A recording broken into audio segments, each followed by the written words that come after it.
We had decided it would be a yearly sort of anniversary getaway, since our anniversary is in September, and October is just around the corner. So that was our second year attending.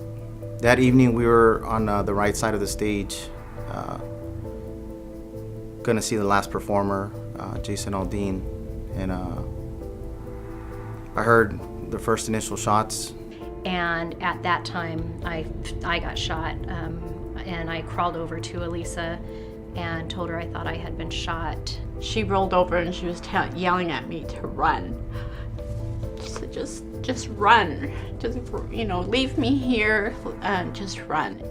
Because I didn't think I was going to make it, and she wouldn't leave. She stayed and said, I am not leaving you here, so if you don't want me to get shot, if you don't want me to die, then you need to help me, and help me to help you get to the side. My wife and I moved over to the bleacher area. It was under the bleachers where we started helping people. A bunch of people were underneath the bleachers, underneath the tarps, and we had just lifted up the tarp to start crawling under when we heard a man's voice saying, asking if anybody had been shot. That's where we met with Chris and Elisa. I noticed that Chris had been shot on her left side near her rib cage area. He looked at it, and I remember saying, I got tired, I just wanted to sleep, and he said something along the lines of, if we don't get you to a hospital, you're gonna bleed out. Him and Wanda lifted her and put her arms around their necks, and we just started taking off. Alex, though, kept reassuring me that he would get me out. I didn't think I was gonna make it. I didn't think we were gonna find a way out, but he kept reassuring us that he would find a way out. They would find a way out. So we did.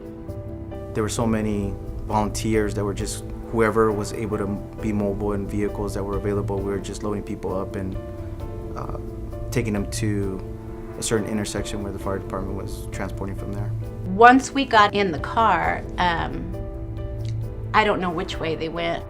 I assumed that they were just going to keep helping other people. We just started picking up gunshot victims, anyone that was injured, and just transporting them to triage. And we just kept making rounds over and over and over. A day or two later, my wife noticed a post on Facebook, and I believe it was Chris that had posted something that she was trying to find a couple that had helped her out and pulled her out from underneath the bleachers.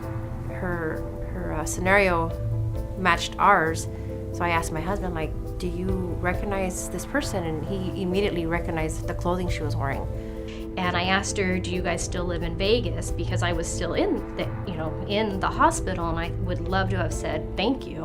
And that's when she said, no, we live in LA, we're LA sheriff. And I told her my brother-in-law is LA sheriff, and asked her if she recognized his name. And in the meantime, I was trying to find a picture of him, and before I could even find a picture, she messaged me back and said, oh my gosh, my husband knows him, they used to work together, and they're on the phone right now. So it was absolutely amazing that of all the people that we could have crawled to, it was them.